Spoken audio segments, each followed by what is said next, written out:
बहुत स्वागत है आप सभी का। हमारे साथ इस वक्त बीजेपी सांसद सुब्रत पाठक जुड़ रहे हैं। दरअसल अपने एक बयान को लेकर इस वक्त वो चर्चा में है। देश में जातिगत आधार पर जनगणना की मांग तो लगातार होती रही है, लेकिन धर्म आधारित जनगणना की मांग बीजेपी सांसद सुब्रत पाठक ने की है और उन्होंने गृह मंत्री अमित शाह को इसको लेकर एक पत्र भी लिखा है। बहुत स्वागत है सुब्रत जी आपका न्यूज स्टेट पर।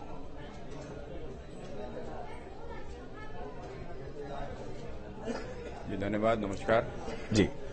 मैं इस कार्यक्रम की शुरुआत करता हूं। मेरा सबसे पहले आपसे यही सवाल है कि जो आपने ये बयान दिया है, जो आपने इसको लेकर एक पत्र लिखा है गृह मंत्री को, क्या सोच है इसके पीछे?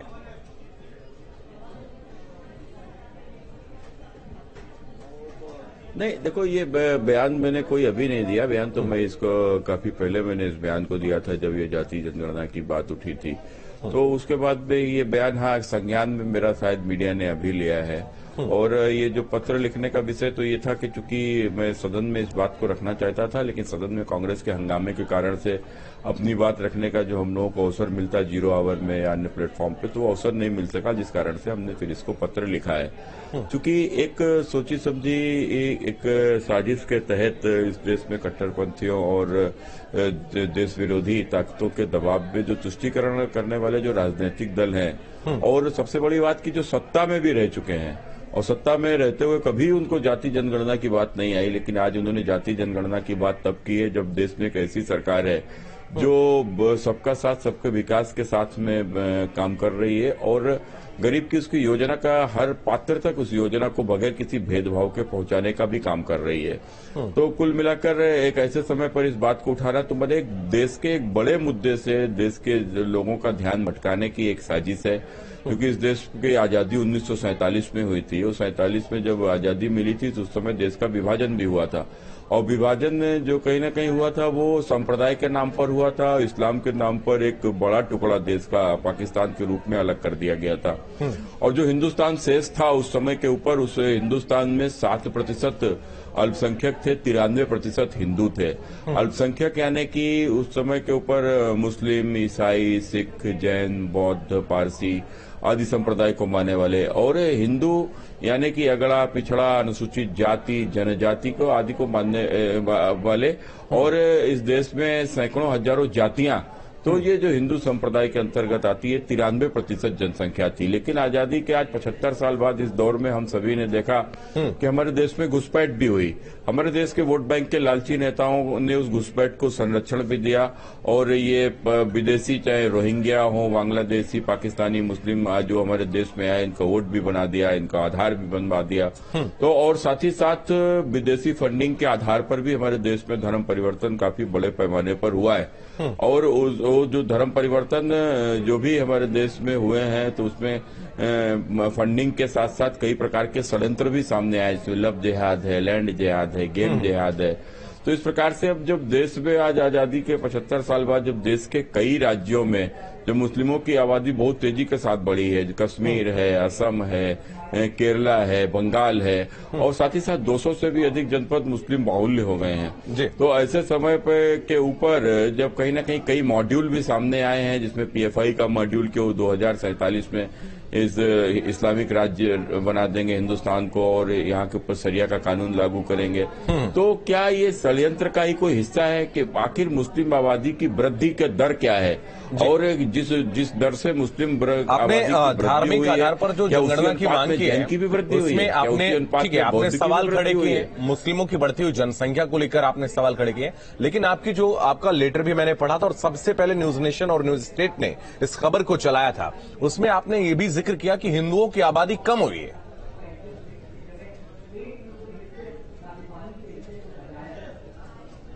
देखो, मेरा यही, मैं अपने विषय पे ही आ रहा था। तो कुल मिलाकर तो आज जो, और फिर अल्पसंख्यकों की आबादी टोटल आज कितनी हुई है, और जो हिंदू जो 1947 में हिंदुस्तान के भीतर 93% थे, आज वो घटकर कितने पर रह गए हैं? कोई कहता है 80% है, कोई कहता है 65 है, कोई कहता है 70% है। तो इसकी एक्चुअल आबादी क्या है? तो ये सब चीजें निकलकर सामने आएंगी, जो भी षड्यंत्र होंगे वो भी सामने आ जाएंगे, सारा विषय हम सबके सामने आ जाएगा। तो इसलिए मैंने कहा कि एक देश के ये जो एक बड़े मुद्दे से लोगों का ध्यान भटकाने के लिए ये जाति जनगणना की बात की गई है। तो मैं जाति जनगणना का विरोध नहीं करता, लेकिन उससे पहले कम से कम धार्मिक जनगणना हो तो हमें पता तो चले इस देश में हिंदुओं की जनसंख्या कितनी घटी है। जब मुझे बताया गया कि आपसे बात करनी है तो लगातार मैं खबरों को देख रहा था, बहुत सारे ऐसे लोग हैं, बहुत सारे ऐसे दल हैं जिन्होंने विरोध किया है और कहा कि सुब्रत पाठक सिर्फ अपनी राजनीति चमकाना चाहते हैं, चुनाव को देखते हुए अपना माहौल बनाना चाहते हैं, इसलिए वो बयानबाजी कर रहे हैं।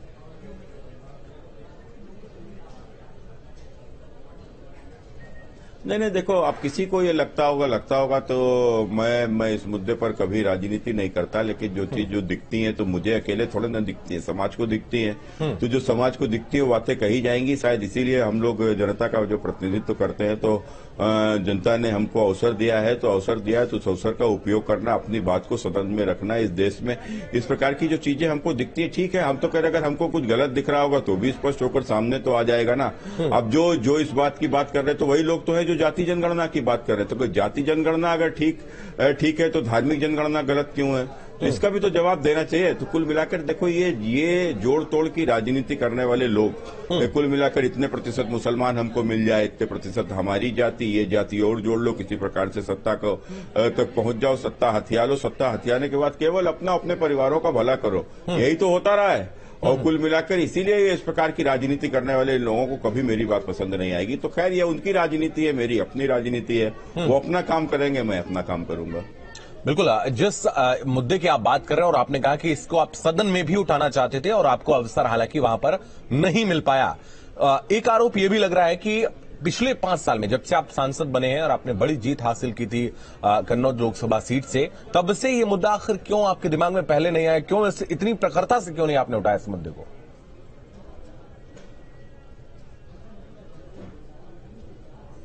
नहीं, देखो, चूंकि इस मुद्दे को मैंने कहा ना कि जब मैंने इस मुद्दे को रखा था और ये मुद्दा तब आया था जब जाति जनगणना की डिमांड किया गया था, तो मुझसे मीडिया ने पूछा था, तो मैंने उस समय के ऊपर भी, जब पुरानी अगर कोई वाइट्स होंगी तो आप देख लीजिएगा, तो उसमें भी मैंने इस बात को कहा था कि जाति जनगणना हो, मैं इसका विरोध नहीं करता, लेकिन जाति जनगणना से पहले धार्मिक जनगणना हो।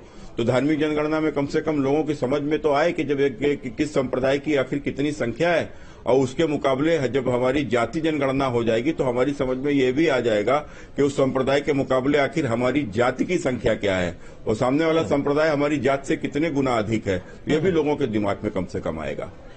ठीक है, जो इस वक्त यूपीए बदल के एक नए नाम में वो सामने आया है I.N.D.I.A. में, उनमें तो जातिगत जनगणना का समर्थन करने वाले बहुत सारे दल हैं, लेकिन आपने जो ये मांग उठाई है, क्या एनडीए इसको स्वीकारेगा? एनडीए आपकी बात से सहमत होगा धार्मिक जनगणना की?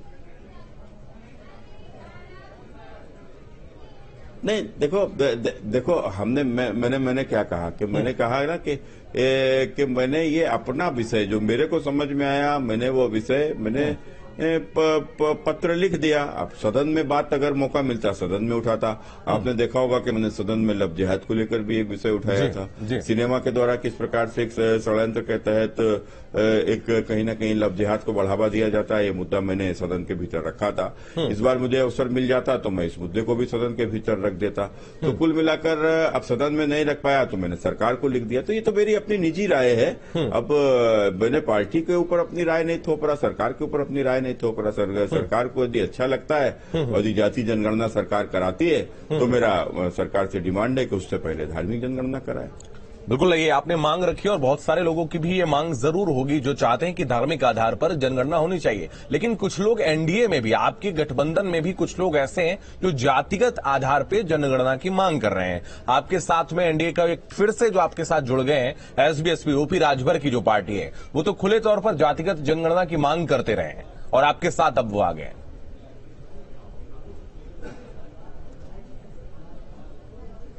नहीं, तो हमने इसका कब विरोध किया? हमने तो नहीं विरोध किया। हम तो कह रहे हैं कि जाति जनगणना हो, उससे पहले धार्मिक जनगणना हो। मेरा तो सिर्फ इतना डिमांड है।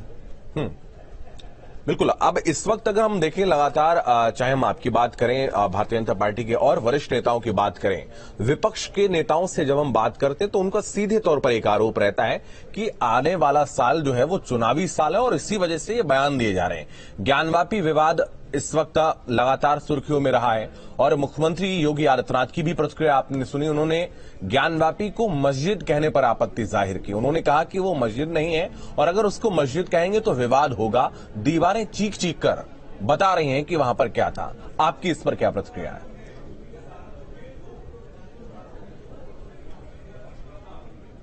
नहीं तो अगर चुनाव आ रहे हैं तो क्या हम अपनी आस्था से को छोड़ दें क्या?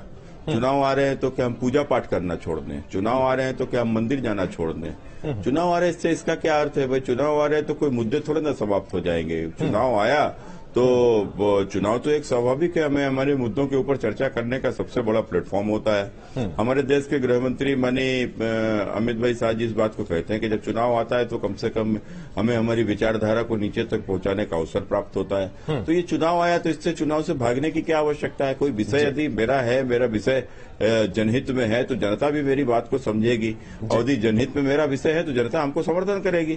तो कुल मिलाकर कोई भी मुद्दा हो, उसके चुनाव हो ना हो, उससे क्या फर्क पड़ता है? बिल्कुल ठीक बात है। आपने अपना कीमती समय स्टेट को दिया, आपने हमसे बात की, बहुत धन्यवाद आपका सुब्रत जी।